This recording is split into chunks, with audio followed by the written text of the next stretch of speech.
чогулуш өткөрө турган кишини тааныштырып коелу сиздерге. Турсунбек Акун деген инибиз мурдагы республиканын акыйкатчысы. Эмгеги бар киши. Азыр ушу кабыстык кылып ортого түшүп, эч кимге тартпай ак сөздү айтып берем. Бийлигине дагы карасыңдар деп атайы учурашууга келиптир. Турсунбек Акун өзүн дагы айтып бере турган сөздөрүн өзү айтсын. Мен илгери ушундай жаш инилерим менен институтта бирге окудук эле. Институтту бирге бүткөнбүз. Бир курста 5 жыл окуганбыз. Ооба. Ветурачпыз да экибизден, ошон үчүн жанына жакындатып алган ошо. Аны кабыл этпегиле, пожалуйста. Рахмат. Урматтуу бүгүнкү Ош шаарынын, Ош облусунун жашоочулары, бир туугандар. Азыр эле айтып кеткендей, мен ушул бир саясий партияны жактап, же бир депутаттыкка коеюн деп, же башка шайлоо менен шайланайын деп келген жокмун. Шайлоо болду. 3 жолу шайлоодо, шайлоонун жыйынтыгы менен 3 жолу революция болду. Же төңкөрүш болду. Кан төгүлдү, ак үй өрттөндү, президенттерди качырдык. Экөө чет мамлекетте жүрөт, бирөө түрмөдө турат. Ушундай бир абал болуп атат да. Анан эми биздин шайлоо өтөт экен. 28-де өтөт. 4-октябрда өткөн. 5 эмне болду көрдүңөр. Эми 28-чи өтөт. Бирок 29 эмне болот деген кооптонуу бар. Жок эмес. Ошон үчүн өлкөдө тынчтык болуш керек. Стабилдүүлүк болуш керек. Улам эле бийлик алмашпай, улам эле башаламандык болбой, өлкөбүз бир тынчтык жолго түшсө экен. Стабилдүүлүк болсо экен. Өлкөбүздө президент ар бир жыл сайын эле алмашып, куулуп кетпей, 6 жылга шайландыбы, 5 жылга шайланып иштесин. Мына азыр мамлекеттин башчысы күч алып иштеп атат. Бүт бардык иштерди колунан келишинче кылып атат. Кемчилик жок эмес. Барды айткан дуалардын баарын аткарып өтө кыйын. Бирок айтылган убадалардын бир тобун азыртан четинен аткара баштады. 1 жылдын ичинде бардык нерсени аткарыш кыйын экен. Ошон үчүн мен ойлойм, шайлоо деген өтө оор маселе. Мына ошон үчүн азыр президент шайлоо боюнча өзүңүздөр баарыңыздарга чакырык таштады. Ушу таза шайлоо болсун. Акимдер, губернаторлор кийлигишпесин. Айыл өкмөттөрү, кварталиналар, домкомдордун баардыгы шайлоого кийлигишпесин, акчасын албасын, добуш сатуу болбосун, административдик кысым көрсөтүү болбосун, ресурстарды колдонмогула, эл өзүнө койгула. Эл өзү шайласын, кимди шайлайт, аны өзү билет. Ошон үчүн мен силерге дагы тигини шайлагыла, бул партияны шайлагыла, бул кандидат үчүн келдим дебейм. Кимди каалайсыңар, өзүңөр шайлагыла. Жүрөгүңөрдөн турат. Урнага киресиңер, өзүңөрдүн жүрөң эч ким сиздин жаныңарда жок. Каалаганыңарды шайлагыла. Только мына момундай нерсеге берилбеңиздер да. Акча. Добушуңузду сатпагыла. Патриот болула, ар бириңиздер махаллалардан, айылдардан, кварталдардан адамдарды алып келгиле да шайлаткыла. Кимди шайласын, бирок активдүү болсун.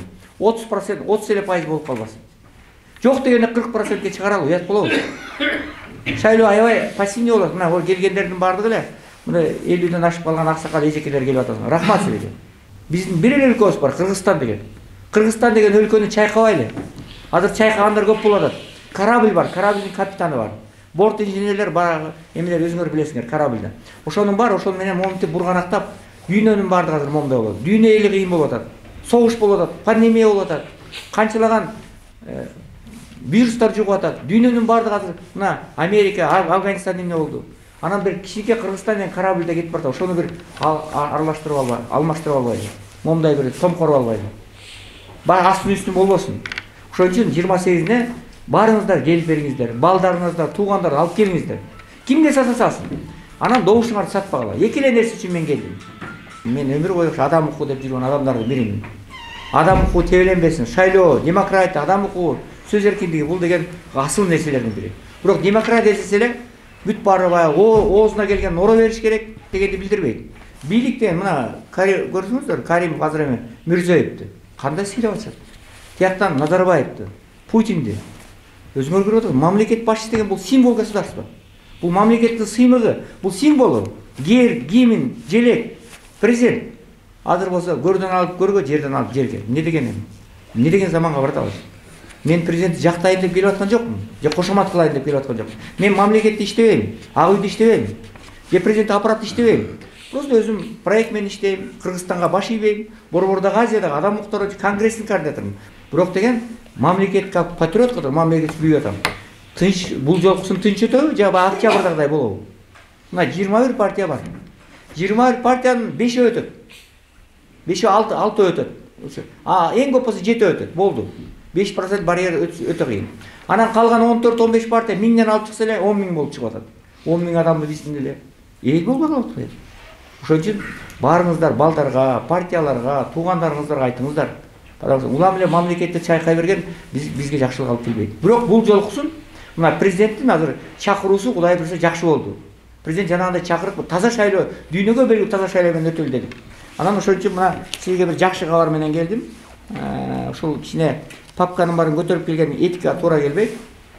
21 партияны 2 жолу чогулттук. 18 келди, биринчисинде 10 ноябрда. Анан кече 19 ноябрда чогулуп 21 партиянын саясатка катышкан жана шайлоо катышкан 20 партиянын өкүлүн чогулттук.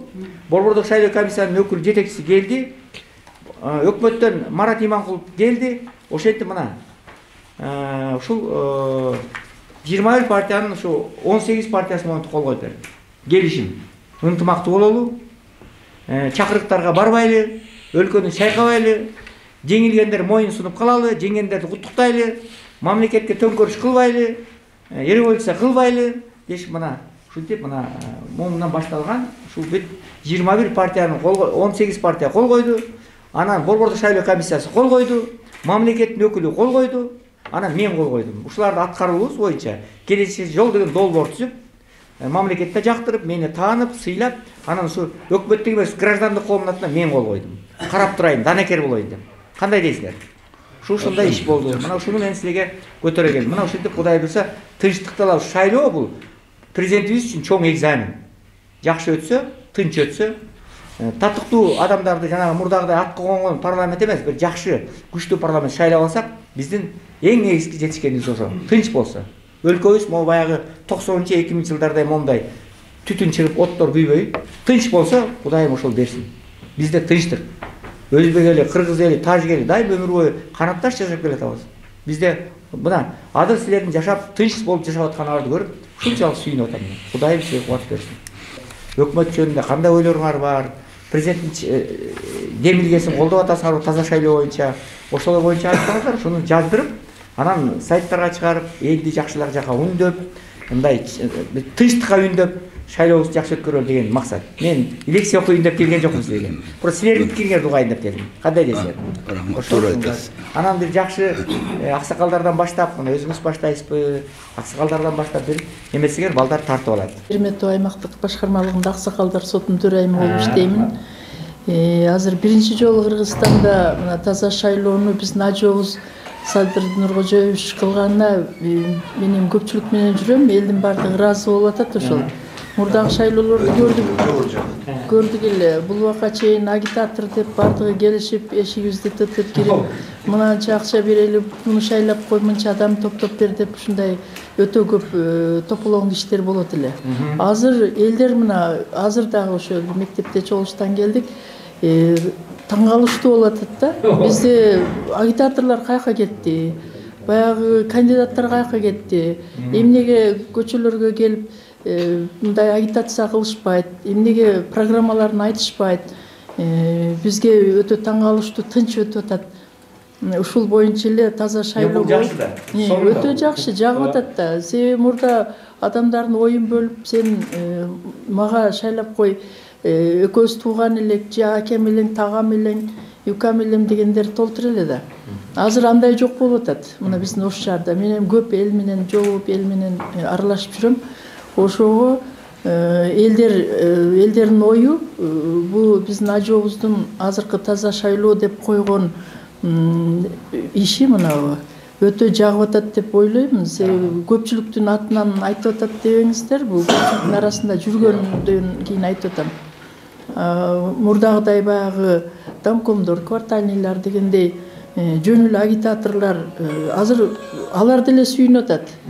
Биз дагы бошоп, жакшына болуп, мындай жөнөкөй адамдардай азыр биз 28-inde шайлоого барабыз. Жаныбыз тынч болуп калды. Жаныбыз тынч болуп калды, кыйналбайбыз. Азыр 28-inde музыка болсо сайыс убагындагыдай барып шайлап келебиз өзүбүз каалаганыбызды. Болбосо шайлоо участкасына барганда эле бир бияка тартып кетсе, бир аяка тартып кетип, участкага киргенден кийин телефонго тартып чык, сен мага доказать эт, мынандай кыл деп анан жаңжал чыгып, өзүнчө эле ушундай проблема көбөйүп кеткен эле да. Биз ошо ажогу ыраазычылыкты билдиребиз. Ошондой таза шайлоо, мындан аркы шайлоолордо дайыма ушундай болуп, эл өзүнүн каалаган, өзүнүн иштей турган кандидаттарын тандап, парламентке жакшы адамдар келет деген ниеттебиз эми. Алладан биз ошону тилек кылып отурабыз. Жакшы депутаттар болуп калса экен парламентте, элдин, карапайым элдин көйгөйүн угуп ошол жардам бере тургандар болсо экен деп. Президент кандай болушу деле, у мамлекеттин башчысы. Ар бир адам баш ийишке милдеттүү. Ооба. Кандай саясат алып барса, башка саясаттарды мен коюп берейин, бирок шайлоо боюнча кылып аткан саясаты аябай мына экеге биздин шаардыгылерге аябай жакпады. Баардыгыбыз ыраазыбыз, баягы подкуп деген нерселер, тиги элдер ресурстар колдонуп, анан партиясы келип өзүнүн эме кылып, бунусу бул жака тартып, наркысын нар жака тартып, эме ошондой кудайга өчкандай жок ашарды. Мына айтам, асыкал өз элем айтсын, мына тооруму? Анан бөлүнүш жок да элде, бөлүнүш жок. Эл бир болуп атат азыр. Жин болушкан кайтын кайра бир махала жашап атса, бир келсе өзүн көрүн деп, ичинде кандай ой пикир болсо ошону ойлоп туруп, жүрөктөн беришке дайыр турат азыр. Азыр эме кылып атат, мына закондар жакшы чыгып калды, посттук боюнча деле. Көп элдер түшүнүп калды. Ташпай, мен сом ашыла турган болсом койчу, эртең камалып кетет экенмин. Жеш чапы болуп калат экенмин. Ошо кокус бол. Эми барганда жаш келсе, баардыгы жаш балдар эмеспи, чоң адамдар, жаш адам турат мына жерде. Элдер закондон коркпаса, бирде стабилдик болбойт, өзүң жаш билесиз. Элдер кичине президенттен де, жогору жакшы тургандардан, или закондон кичине коркуп турса, жүрөктөрүнүн эми болупчу. Элдер ошону барбайт. Ошону стабилдик болуп кичине законду уважать этет, мен өзүңүз айттыңыз, Мирзиёев. А Мирзиёев кантип бармаптыр? Закон менен иштеп атат. Закон элдер закон баш ийип атат. Бүтүндө тынчтык, стабилдик өсүп болуп атат. Экономика көтөрүлүп атат күндөн күнгө. Биздер айтайын дегеним ошо элдерибиз Кудай буйрса баардыгы түшүнүп атат эми. Ошонго бою нема кылып биз андан да жакшы болсо мен өзүм жетет да. Бизде мындай беште жерибизде баш жеткени жок. Кыргызстан деген жерден жакшы мен көргөн жокмун деп көп жерлерде мен деле болдум. Сен өзүбүз Кыргызстанга жетпесе экен. Чын айтып коеюн. Сен жетпесе экен биз Кыргызстанга. Силерден өскөн кайга баскандар эл журт ичинде жүрөсүңөр, аксакалдар, эжелер, апалар. Силер ушундай жакшы жеткирип, жакшылыкты ойлодук. Дагы тиги жамандыкты ойлобой, кичине алдыга басып, жакшы Кудай берсе, эртең жакшы болот. Кудасы өнүгүп кетет, алардан да жакшы болуп кетет. Эмнеге? Элибизде Кудайга шүкүр интимактыр азыр бар. Ошо интимактын акчам кармап бардыгыбыз. Аракат кылсак, Кудай берсе өнүгүп кетебиз. Алардан жакшы кетет Кудай берсе. Мына мен айтасыңдар. Бага ишенip койгула. Только интимак болсун да. Парламенттик башкарууну эметип, президент башкарууга алып келдик да. Дербикайбас күчөттүк. Бир адам башкарсын деп. Эми ушуну азыр кээ бир депутаттарыбыз саясатчылар сындап атат. Садыр Нуркожоев диктатурага алып кетти, кайра артка кетти, чегинди. Бурда сонун парламенттик башкаруу сонун эле чегинди, конституция туура эмес иштеди, турсун бакында деп бизди сындап атат. Ушуга кандай көз карашыңыз бар? Мен бир айтайын да, биздин эл мусулман эл эмес, силерде баардыгыбыз эле бир жерде жатабыз. Биздин эл азаттан бери эле хандарга, батышларга боюн ийип келген элбиз. Туурабы? Биздин парламент деген сөз эми бизде нар жактан келип калды, запис жактан келип калды эле. Бул бизди баягы немелер шустрый депутаттар дейбиз, политиктер деп коебуз, саясатчылар аны чөтөк кала койду да бизге киритип атат. Мен айтайын, бир эле сөз айтайын дедим эле. Сен бизде парламент болуп, демократия болуп кетсең, жылдап кетип баш болгондон көрө, бизге бир киши башкарып, элди тынчтыгыны, башка интимактыгыны, экономиканы өстүрүп берген бизде нормально эле. Айтам бизде 5 атанын не кереги бар? Бир үй бүлөдө бир ата болот, бир эле апа болот, туурабы? Ал давлатта да бир бөлөк бошкан нерсе да иштеткен конституция жаман эмес, э? Жакшы эле. Элге айтсам, эл бир адам баш ийсе, конечно, 5 атага баш ийгендиге атага баш ийген жакшы да. Эми президент кандай болсо да элдин баш атасы болуп турат азыр. Туурабы, баш ийишибиз керек. Рахмат аке. Батырды атын алыстан жанына келсең бир киши дегендей, мына биз ушул Турсунбек акын баатырыбыз менен бүгүн жүздөшүп отурганга аябай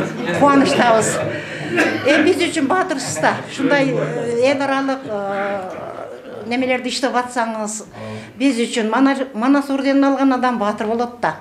Сиз менен жүзгө көрүшүп турганыбызга сыймыктанабыз, аябай. Оштун эли бул аябай ынтымак, жакшы эли. Бузукулардын бир уч бузукулардын таасиринен болгон иштер болуп өтүп кетти эми. Баягы күндүн нуру тегиз тийип чачырап, баба ыйкан жумушуна ашыгат. Тала жашыл тизилишкен жөөктөр, ошко келсең дайым көңүл ачылат деген жакшы саптар бар да. Эми ошол саптардагы жөөктөрдөгү оштуктар ушулар, эмгекчил, мээнетчил, аябай. Анан эми өзүңүз айткандай ушу шайлоо биз деле тилеп атабыз. Ушу жакшы тынч өтсө экен, ушу революция болбосо экен деп. Чындык болуш керек. Өзү негизи бул шайлоону добушун сатпаш керек да. Ар бир адам гумандуу, акылдуу болуш керек. Добушун сатпаш керек. Мен ушуну каалайм дайым. Баа чындыкты жерге көмүп койсоң дагы бир кезде баары чыгып келет баары бир. Качандыр жаркырап чыгып алат ал өзү, казбасаң деле. Ошон үчүн шайлоо таза өтүш керек. Добушту сатпай ар бирибиз ыймандуу болушубуз керек. Балдарыбызга айтышыбыз керек, түшүндүрүшүбүз керек. Анан ушу өзүбүз тандап алган президентибизди биз колдошубуз керек. Бияктан шыйрак, бияктан бөйрөк чыгарып эле чукулай бербей. Анан эми башка элге деле мындайча айтканда биз баатыр көрүнөт экенбиз, кээ бир казак, кээ бир башка элдерге. Кыргыздар баатыр, ана мынтип таштады деген менен эң баштык болуп кетип атпайбы? Ошон үчүн бир жеңден кол, бир жакадан баш чыгарып, ушу шайлоону аябай тынч өткөзүп алсак деген ниеттемин мен дагы. Ар бир адамдын укугу бар шайлоого. Балдарыбызга, келиндерибизге, неберелерибизге бардыгына түшүндүрүп айта турган коом биз улуулар. Мен мисалы үчүн өзүм 5 кандидатка агитатор болгом убагында. 5-өнү тең өткөзгөм. Себеби агитацияда күчтүү болот эле. Аябай күчтүү. Музыкалар менен чыгып алып туруп, шаңырат элди топтоп туруп. Мына Исмайыл Исакта биз өткөзгөнбүз. Эң биринчи жолу депутатка койгондо. Мына главный агитатор мен болгом. Анан агитацияда жакшы болуш керек. Түз имандуу, жакшы болуш керек. Агитация болбосо кантип эле болуп калсын? Биринин адам бири тартып кетет. Азыр деле боло берет байкындай. Болбойт деген менен. Шыбыр күбүр дегендей. Ошон үчүн элдин өзүнө иман берсин, имандуу бололук бардыгыбыз. Оштуктар биз ошо тополоңду каалабайбыз. Тынч жашаганды жакшы көрөбүз. Жада бүттүк. Ошон үчүн шайлообуз тынч өтсүн, президентибиз аман болсун, жакшы адамдарыбыз бар болсун, сизге окшогон укук коргоочуларыбыз аман болсун. Ana aldınki sözlegenler aytıştı. Hakikaten eldi buzup aldıydı. Örgetip aldı işinge pul verişke. Şunaqa bolup aşeride bir özünü familiyasını doğru yazamıydıgan zakları yazı şu yazda tursun. Familiyasını doğru yazamıydıgan adamlarım deputat bolup kaldı. Şunu pulda apkasın. Endi bunu sırazı yok kılış juda qiyin iş. Lekin prezidentimiz çünkü can jakti bilan harakat qilyapti. Kişiga minnatda uzaq umr tilaymiz. Yaxshi ishlarni boshlasa qo'llab berdik. Mana 80% bilan saylov oldik. Nima qilib? Shuning uchun men o'ylaymanki, shu saylov endi toza saylov o'tishga juda ham qattiq harakat bo'lyapti. Administrativniy nima degan amaldorlar hammasi chekkaga chiqib to'xtadi. O'qituvchilar, vrachlarni majbur qilardik chiqib ishlaysan deb. Ular o'z holicha xohlagan odamni saylaydigan bo'lib, ular nima qilib yuribdi. Ahvol yaxshilanib kelyapti-da. Bizni quvontirayotgan narsa shu harom tog'oqdan odamlarni o'zimizni halol mehnati bilan topgan pulga hech narsa yetmaydi. Bergan 2000 so'm puli misol uchun 5 yilga bo'lib chiqsa 45 tiyindan tushar ekan. Shu 45 tiyin kuniga tushayotgan nimani bolalarimizni, xalqimizni buzib, haromga o'rgatib bunday qilganimiz shu baribir jamiyat qanday bir kun bo'lmasa bir kun tozalanadi. Bu bundan 1,5 ming yil burun payg'ambarimiz zamonida o'zi shunaqa adolatga kurash bo'lgan. Endi bu kishi mana adolat to'g'risida prezidentimiz aytyapti. Shu harom yo'ldan to'xtaylik, chinlik bo'lsin, hamma yerda porядок bo'lsin, disiplina bo'lsin, har kim xohlagan ishini qilavermasin. Davlat degan odam davlatdan qo'rqishimiz kerak edi. Xudoni yerdagi soyasi deyiladi. Nimani podsholarimizni. Shuning uchun shu Toza vicdanlı adamlar köp içimizde.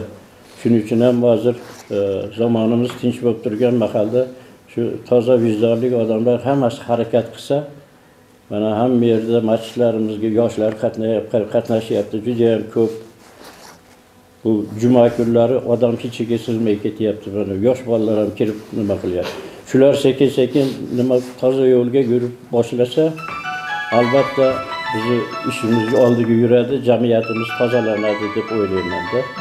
Shuning uchun shu hukumatimizni harakatiga biz barakat qo'shib, har qaysimiz joy-joylarimizda yaxshi halol ishlab bersak, shunda toza yaxshi nimalarni albatta saylab olamiz. Eski haligi 30 yildan beri buzg'unchilik qilib kelayotganlarni saylamasligimiz kerak. Bo'ladi. 30 yilda birorta yaxshi ish qilsa bo'lar edi. Chunki 500 ming dollarga doğru bu partiyalar pul olishdi-da, bir yaxshi bozor ko'mlarda. Millionerlarda. Ashlarni o'rniga bitta shu partiyasi 30 yil ishlab turib, bitta GES qurib qo'ysa, kichkinagina GES. Bo'larmidi? Bo'lardi. 30 yilda nima qilding desa, quruq gapdan boshqa hech narsa yo'q-da, ish yo'q konkret. Shuning uchun ashuni odamlarga tushuntirib, yoshlarga tushuntirib, yo'q, bu ish qiladigan o'zinglar bilgan, yaxshi, toza deputatlarni saylab olsak, gрамотный, har tomonlama o'qituvchilardan bo'lsin, hozirgi sharoitda agar haligi nimalarni kirgizmaganimizda o'qituvchilardan, vrachlardan, har sohadan, olimlardan, yuristlardan, pravozashitniklardan shunaqa toza vatan uchun xizmat qilayotgan insonlarni tanlab olsak, ashunda sal ishimiz yurishadi. Prezidentga yordam qilish kerak. Men mana partiyalarning ichidan bittasini hammasini 60 yildan beri siyosatdamiz bizlar. Ko'p narsani tushunamiz, bilamiz. O'qib chiqdim hamma partiyalarning programmalari. Hammasi eski programmalarni qo'shib olgan. Hozir ko'pchiligi migrantlarga jon kuydirgan bo'lib, migrantlarni anaqa qilamiz, migrantlarni bu narsa qilish uchun bu yerda ish joyi sozlab qilishimiz kerak. Zavod, fabrikalar qurishimiz kerak, minigeslar qurishimiz kerak. 5 yil burun biz 1,5 milliard kilovatga yaqin elektr energiyani sotar edik. Biz unda arzon sotgan ekanmiz 2 so'mdan. Hozir 1,5 milliard kilovatni 5 so'mdan sotib olyapmiz. Har yili bittadan, ikkitadan minigas qursak, har qaysi rayonlarni o'zlarini rabis pesh qilar edi. Svet o'chib bo'lmas edi, qiyinchilik bo'lmas edi. Shu 30 ta partiya 75 ta bo'ldimi oldin? Qo'yib chiqqanlar. Shular birlashib turib, ichida millionerlar ko'p. Shular pul to'plab, mana Tojikiston yanimizda. Bizni To'xtovul geçsen 2 ta moshnik, 2 barobar moshnik GESni qurib qo'yishdi. 10 yil girajlarlar urushi bo'lgan yerda. Harakat qilishib, eldi kuchi bilan boshqalar birovdan yordam nuriyatligisini qurishib qo'ydi. Endi ular elektr energiya sotyapti. Oldin bizdan sotib olardi. Biz ham shuna qilib bir konkretni ish qilganimizda har qaysi partiya mana yerga chiqib aytsa bo'lardi. Men mana mayaga GES qurib qo'ydim. Mana shu partiyamning kuchi bilan. Kuchi bilan. Ha, kuchi bilan. Zavod qurdim, fabrika qurdim. Zavod qurdim, mana qildim. Ha, manaqa ishlarni qildim. Andan ko'ra zavodni talqalaydi. Ha, shunaqa ishlarni qilsa, lekin ashuni partiyaga, ashunga qarab, quruq gapiga uchmasdan, qilgan ishiga qarab turib tanlab olsak, shunda maqsadga muvofiq bo'ladi, ishimiz yurishadi, oldiga katta qadamlar qo'yib, mana migrantlarning problemasi shunda o'z-o'zidan chechiladi. Allohga shukrchilik keltiramiz bardığımız. Göz tiybesin, shahrimiz yaxshi. Anan men Dostuk territorialniydan, kvartalniy komitetten keldim. Şu shaharda o'sha ko'chada ele yashayman, men al yerda ishlamayman. Pensionermin, Joldoshbekova Gulipa. Yaxshi. O'zim men kommunistman. Masalistler menen, Aksamat masalistler men çoğu şu işleşip yürgönmün. Aksamat ekemen işleşken adam yeni adam mı? Oo. Anan siz hazır birinci mesele boyunca bu taza şayloo dep tura mesele qozgopsuzlar. Taza şayloo şu hareketlerini otamiz hazır eme. Biroq men hazır aytып кететилем, ушул жерде жалаң биздин шаардын başı görünген айыл аксакалдары, şu territorialный участкалардын бардык şu адамдар отурушат. Мен ушул сиздерден суранып кетет элем. Мына биздин көчөлөрдө эми угулуп атат. Мына шайлоо болгон сайын угулуп атат да, жакындаган сайын. Баягы канча адамдарга агитация кылып кирген болсо, биз акча бербесе барбайбыз дегендер да болуп атат да. Ошондойлор болуп атат. Бизди себеби баягы олигархтар мурунку шайлоолордо жаман үйрөтүп коюшкан. Өздөрү акча берипчи. Эми ошого көнүп калган. Элдер көнө берет да кандай болсо. Анан кийин азыр ошону мына сиздерден суранып кетет элем мен. Жалаң мына башчы адамдар отурасыздар да, айыл башчыларычы. Түшүндүрүп айтыңыздар. Мурдагы заман таза шайлоо келиш керек. Бул олигархтар заманы бүттү. Мына президентибиз мына жалаң коррупционерлерди уже чекеден тазалап атат. Рахмат, мен азыркы президентке рахмат айтам. Камап атат, тазалап атат, акчасын төлөтүп атат бардыгын. Анан кийин ошого сиздерден суранып кетем. Таза шайлоо болот, айланайындар, акчаны үмүт кылбаңыздар, өзүңүздөрдүн келечегиңизди сатпаңыздар, неберелердин, балдардын келечегин сатпаңыздар. Таза көңүлүңүздөргө ким жакса. Анан мурунку жанагы өзүнүн бизнесин коргогон олигархтар коюп атпайбы азыр? Сиз айткандай мына партия. Партия билесизби? Мен өзүм коммунист үчүн айтып кое берейин. Биздин гана бир коммунисттик партиянын устабын көчүрүп алышкан бар. Ошол гана таза партия болгон экен. Ошону мына Кытай көрүп атасыздар бардыңыздар. Мына Кытай дүйнө жүзүнү басып алды азырчы. Дүйнө жүзүнү басып алды себеби бир партияда турат. Коммунисттик партияда турат. Бир гана партияда турат. Башка партияны ачып алышпайт. Ошол анан ар түрлүү мынакей 200дөн ашып кетти чындап партиябызчы. Анан кийин ушу суранам, эң ушу суранарым сиздер жеткизиңиздер. Шайлоочуларга ушу квартальный комитеттерди азыр мындай неме кылып койду, киришпегиле депчи. Сиздер эми ушул бар бир агитация кылган адамдар менен жолугушасыздар, башкалар менен жолугушасыздар. Айтыңыздар, ушу таза шайлоону мындан кийин баштайлы. Албайлы. Булардын берген акчасы аксакалыбыз айтмакчы, бул бир күнгө, 2 күнгө деле эч нерсеге жетпейт да. Эч нерсеге жетпейт. Кереги жок деле ал акчага келечегибизди сатпашыбыз керек ошол. Анан президент боюнча айтсак, Садыр Нуркожоевич жакшы ишти баштап атат. Чакырыгы боюнча, президент чакырыгы. Чакырыгы боюнча мына таза шайлоо сатылбаңыздар. Алган да камалат, берген да камалат деп атат. Ошону жеткизишибиз керек. Айыл аксакалдар мынакей биздин туугандарыбыз бардыгы мына үй көчө башында баш ийишет да, булар жакшы. Көчө башчы деп коет булар да. Бардыгы баш ийишет, ушу чогулуштарды кылып, мечитте болобу, көчөнүн башында болобу, чогулуштарды жасап ушу айтсаңыздар таза шайлоо боюнча. Албагыла дагы, бербегиле дагы ушул президенттин ушул чакырыгына мен кошуламын. Мына кечеги жана 4 тараптуу болгон мына договорго дагы кошуламын. Эң жакшы болуптур бул. Себеби баягы өтүп кеткен партиялар өтөт, калгандары тополоң кылышы мүмкүн. Мүмкүн да. Ушул иштериңизге ийгилик каалайбыз баарыңыздардын. Сиздин ишиңизге да ийгилик каалайбыз. Ушу Оштун элин сыйлап келип биздин пикирибизди угабыз деп келгениңизге рахмат. Тосунбаевдин жаман адам эмес экен, жакшы адам экен. Жакшы адамсыз. Салам айтып коем. Мен чындыгында сүйүнүп отурам сизди мындай пешенемде көрүп отурганыма. Ошко кош келипсиз. Эми менин бир өтүнүчүм бар да, ушул мен Манас Ата аймактык кеңешинин аксакалдар сотунун төрайымы болуп иштейм. Эми менин бир өтүнүчүм бар. Жумабаева Ташпы.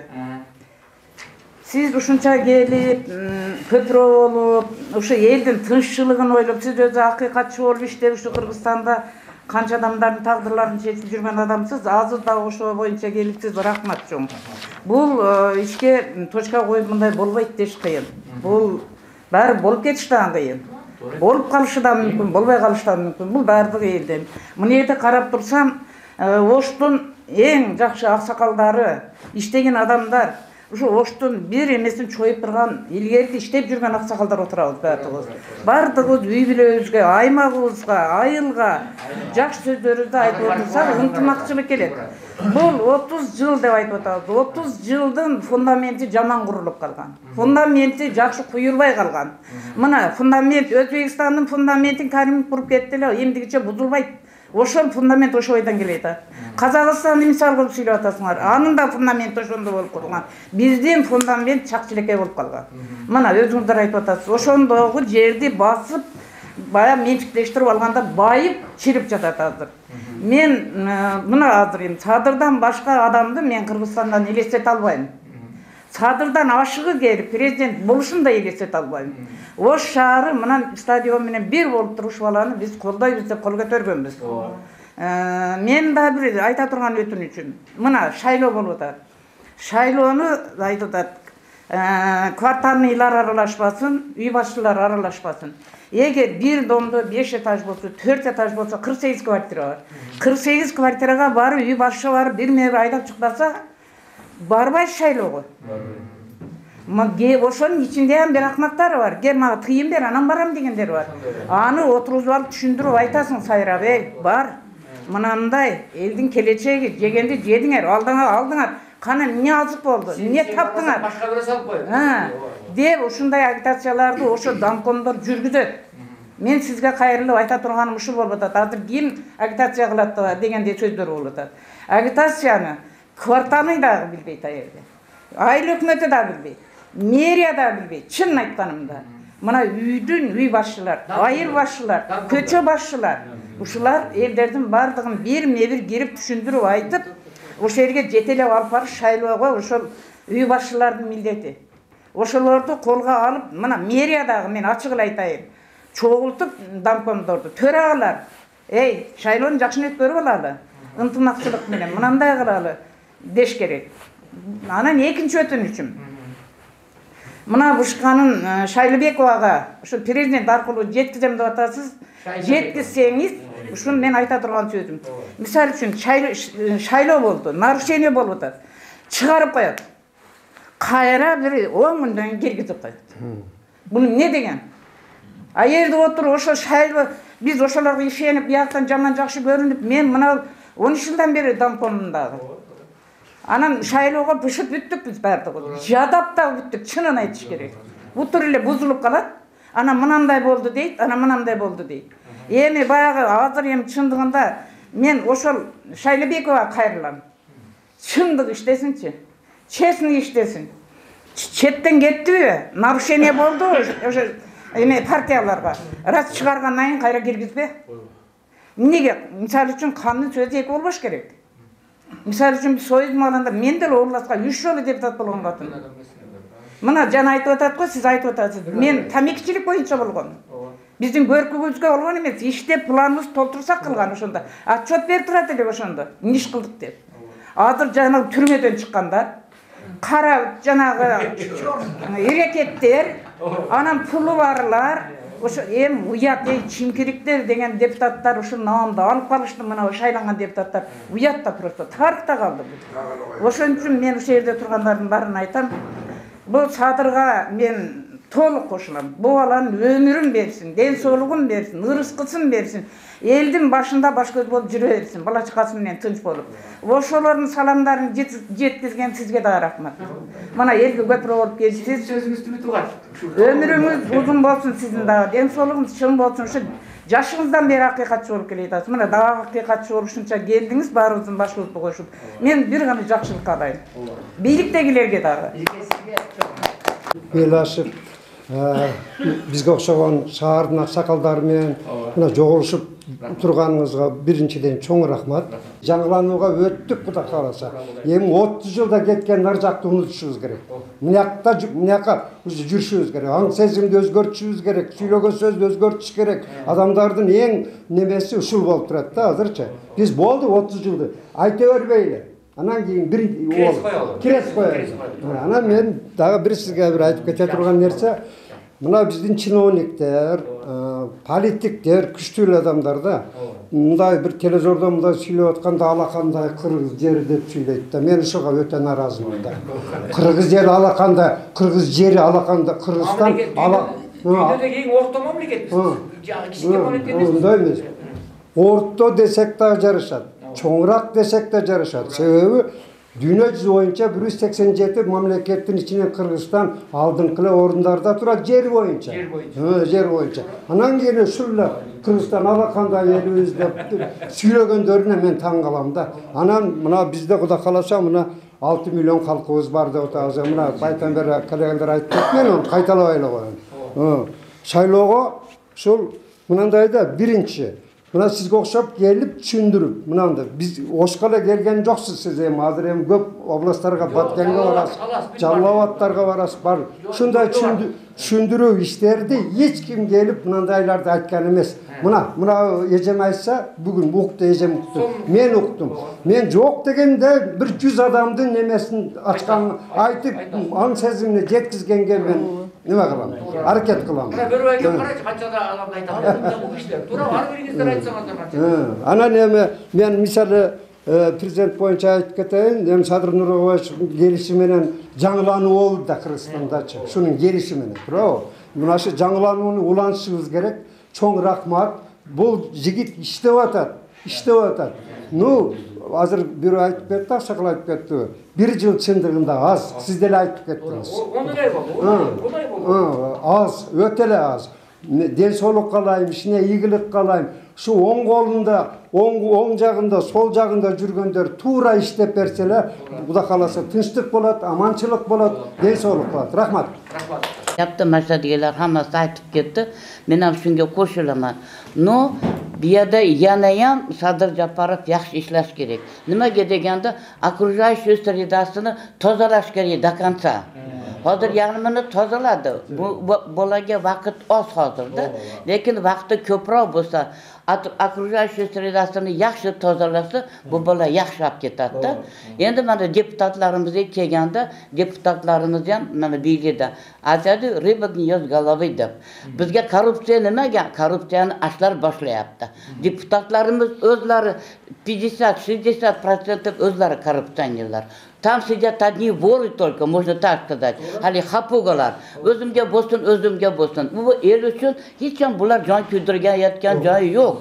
O'shunga Sadir Japarovga men aytganlarim keladi. Shu deputatlarni ichidagilarni ham tozalash kerak-da, до конца. Fakat haligi bitta pit bosilgandan keyin u pitlar yana ko'payib ketaveradi. Shu bitta pitni boshidan o'ltirish kerak. Поэтому hozirgi mana biz nima deydim, nimada saylovda biz aytishimiz kerak deyapti. Hozir mana 3 ta nomer ketyapti-da. Masalan 1, 2, 3 ketyapti. Misolda o'shuni biz elga ashuni aytib deb tushuntirishimiz kerak. Nimaga 1 ketyapti, nimaga 2 ketyapti, nimaga 3 ketyapti, nimaga qarapayim elimda ko'pi haligi nima deydi, неграмотный elimizda ashlarni aytib deb tushuntirsak to'g'ri. Elboshchilarga, jensovetlarga, masalan, kvartallik komitetlarga, nimalarga, uchastkoviylarga bular ham ash kuni qatnashish kerak-da. El chiqmaydi. Elda ham pulga o'rgatganlar kim? Shu biylikdagilar o'rgatdi. Biz o'rgatganimiz yo'q, siz kelib yo biz borib pulni ol, mana saylab ber deganimiz yo'q. Shu biylikdagilar o'zlari o'rgatdi. Teper endi o'zlari tozalash kerak-da o'shani. Endi bu soyuz paytida biz izveshение bo'yicha bitta odamni, mana kim ba'di bitta aytib ketdi, bitta odamni saylab qo'yar edik. Tada muzika bo'lardi, hamma yo'q bo'lardi, biz как на праздник borardik-da. Hozir unaqa yo'q bizda. Chiq desa chiqmaydi. Bor desa bormaydi. Bizga nima qilib berib qo'ydi deydi. 2000 so'm, 3000 so'mni pulni olib. Rahmat. Qimmatli mына шаардыкта областтан туган уруктарыңар барсыңар. Sadir Japarov 1 жылда элдин бардыгын иш менен камсыз кылат деп ушундай ультиматумду коюп, эл ушуну менен требовать этип атат. Советтер Союзу бизге 70 жыл завод фабрикаларды куруп берген. Аны биз 1 жыл 2 жылда жок кылып алдык. 70 жылда курулган ишканаларды Sadir Japarov эмес, башка жактан сыйкырдуу таякчысы келсе дагы ал завод фабрикаларды кура албайт. Ушул завод фабрикаларды буздуруп жүргенге мына улуу муун биз күнөөлүүбүз. Мына Ош шаарынын ичинен эле эсептесек бир 100ге жакын ишканалар, аябай күчтүү ишканалар бузулуп кетти. Мисалы үчүн текстил комбинатына 1000 деген адамдар келип 300 миң иштеп завод. Не дегенде? 11 milyon. Өзүңөр билесиңер, муун завод, хлеб завод, мясо комбинат, швейный фабрика, насосный, шол комбинат. Толуп жаткан. Аябай ушулардын бардыгын бузуп алдык. Бизде 1 жыл 2 жылда, даже бир 10 жылдын наржак бер жагына чейин сонча элди иш менен камсыз кылуу кыйын. Муну дагы түшүнүп айтып, жаштарыбызга түшүндүрө билели. Ушундай сураныч. Рахмат. Баарыңарга рахмат. Haqiqatçı olup жүрөбүк. Ооба, өмүр бою haqiqatçı бол. Ден чың болсун, өмүрүң uzun болсун, жолуң шүтүп, жолдошуң uzun болсун. Рахмат. Анан ушу Садырга тилек кабылым ушу. Садыр ука. Бөөдө кырсыктардан сактасын сени. Жолуң шүтүп, жолдошуң uzun болсун. Өзүңө сак бол, эсебиңе так бол. Ден соолугуң чың болсун, өмүрүң uzun болсун, иштериңе ийгилик. Президентте өзүбүз сайлап алдык. Ооба. Азыр мындай караганда четтен бу бизсиз президент эчтеке кыла албайт. Biz полный ошо президентке жардам берип колтуктай алабыз, анан сактайбыз, ташыйып экөөбүн. Анан Кыргызстандан болот. Болсо буну макам кармап өзү жалгыз экөө иштеп жатат. Endi birliktegiler perestroika kılıştı başladı. Kaça turganı kaçıp gitti. İştirap töle turgan tölödü. Kaganları bunu unutup pöküldöp durup kaçamak hoşurt keledi. Ular korku oldu. Endi bizi özümüz karapayım el nastroyut kılvalışımız gerek özümüz. Bardık özele kakayta bunu imanımızı, bardık Müslümanlar oturağız bir yerde şu imanımızı kakayta KPK'ga satıp atamız da. Şu nerede Huday kimdi dedi. Buna misal için barganda Hudaydan sonra bargandan keyin bunu onu saylan deb bargandan keyin Tursunboyni sayladi Xudoy. Siraj mayaqqa. Oşonu özümüz tandap ne kılmamışa oşa satılıp, patılıp jüre veriyoruz. Oşon için bir yerde bunu saylab taza ötüp deb endi haligi kvartalli komitetlerde aralaştırsak dahi onu prezident zakonuna to'g'ri kelmay qoladi. Prezident baribir endi bular birovdan akça alıp koydu, pakça alıp koydu deb jamon ko'ringani qiladi. Sözge tiyip qolasiz. Oşon için özümüz kontrol qilib buna böyle aytgan so'yaqtu buna 150 tuğan urug'um aytdim deb atadi. Bardığımız o'sha tuğan urug'larni, tanish bilishlarni, qudalarni o'shalarni tushuntirib borsak ele bar yo'g'ini normal bo'lib Kırgızistan bununla saylab o'tdi degan nimaga bo'lamiz. Hozir barda bo'lib o'tadi. Agitatorlarni olib qo'ygan agitatorlardagi o'sha tushuntirish ishin nol bugungi kungacha. Saylov hozirli vaqt qoldi. O'shani yurib tushuntirib Adnan mandatlı mine, partiyası mine degan sözlerdi hiç kim tushunmaydi. Tushunmay aralashtirgan biz boshqalar tushunadi, boshqalar nol da. O'sha uchun tuğanlar bardığımız o'zimiz. Şu haqiqat uchun taza, yurakdan Xudoy ko'rib turadi deb o'sha qaqaytasiz. 10 ming bo'lganda da 10 ming 2 kunga jetmaydi bir tamoq. O'sha 5 yilda bular jirg'ab yuraveradi. Biz sotib olganmiz seni bo'lsa. O'sha taza qilib, bir-birimizni kontrol qilib, DNSini ham, militsiyasini ham kerak yo'q. Biz o'zimiz DN'ni o'zimiz belgilaymiz. Shu kontrol qilib shuni chesti o'tkazganda yuzimizdagi dunyo yerlarini jarib qo'ysin. Başıman ötkönde ilgirçi. Bizde işlep etat da, anda biz aylık albay işletiyoruz. Bularga töle berip atat. Biroq bir daha agitator jando emes, elin arasına üy sayın girip, düşündürüp, aytıp, deyip, bargılatıp agitator aqtaş gerek algan aylığın. Men şoğa kapamın. Biroq agitator en жақсы işleş gerek. Töle etat burayı. Ya, töle atat. En sonun ele töle beredi. Agitator öte güçlü bolsa, kandidat ötöt. Tandaş gerek. Kaysının emgegi var. Kim жақсы қызмат қылып атат. Бияқ айтмақшы, рекет еделе, чорны еделе, бардылы қойып алып атат. Ошонун ичинен биз өзүбүз тандап, татыктуусун гана шайлашыбыз керек. Шайлоonu коргоо менен шайлаганбыз илгери, коргоолду салып. Биздер болустар шайлаганбыз, башканы шайлаганбыз, мына Курмандатта, аталарыбыз Алымбек атта, таштарыбыз бар. Бирок ошо шайлоонун эртеси эмне болчу илгери? Шайлоонун эртеси майрам болчу. Билесиңер, майрам. Жаңы адамдар келчү, жаңы муун алмашчу, жаңы адамдар келіп чарам шайлоо өткөрүп баардык стандарга баягы музыка менен шайлоо жерибинде көрүп калып майрам болчу да. Мына биз осы азыркы 30 жылдан ашкан эгемендүүлүктүн тарыхында шайлоо муң талкалоо, революция, президенттерди куу, ак өрттөнгөн болуп кетти. Мына ушуну мен келгеним жакта эң чоң максат шайлоо 29 число майрам. Майрам болсун илайын. Талкалануу, башараманды, анан баягы пикет, митинг. Эми пикет, митингди баштаган ким Кыргызстанда? Турсунбек акын билесиңер, э? Король баррикад деп коду. Эми өзүм баштап, өзүм токтото албай урап жүрөм ошого. Анан эми токтоткузуп болбойт. Ошон үчүн Кудай буйрса, 29'u майрам болsun деп. Майрам. Ар бириңиздердин үйүңөрдө балдардын күлкүсү болсун. Ар бириңиздердин үйүңүздөрдө келиндердин күлкүсү, балдарыңыздардын күлкүсү болсун. Кудай таала бир жакшылык болсун. Ош чергесинде, жалпы эле Кыргызстанда, Ош шаарында, Ордолу, Ош деп коет. Илгери мен институт битиргенде Талибай Кемеле 25 орден Оштон деп жазып койчу болду. 25 орден бар беле? 20 таң калчу, 25 орден бар. Ошону мына Рыскылуу жер Ош. Мына илгери кандай байлыктын бар ушул жерде, канча герой бар эле, туура канча деген ишканалар бар эле. Ош чергеси эмне деген эле? Турдагы Субайчы келип, башка Султан Ибраевичтер келип, эмне деген ана адамдар Исхак Разаковдор анан ушундай улуу мамлекетте улуу иште жасаш керек. Улуу мамлекетте эч качан чырчатак болбош керек. Улуу мамлекетте эч качан ынтымак ыдырабаш керек. Улуу мамлекетте эч качан согуштун оту жанбаш керек. Улуу мамлекетте эч качан ызычуу болбош керек. Улуу мамлекетте тынчтык болуш керек, ынтымак болуш керек, ырашкерлик болуш керек. Улуу мамлекетте адамдар бири-бирин сүйүш керек, кучакташыш керек, той кылыш керек. Анан шайлаган депутаттарыбыздын баарын көкөлөтүп, анан ошол Алла Тартакай элге кул болуп иштеп бериш керек. Туурабы? Ушундай максат менен келдим.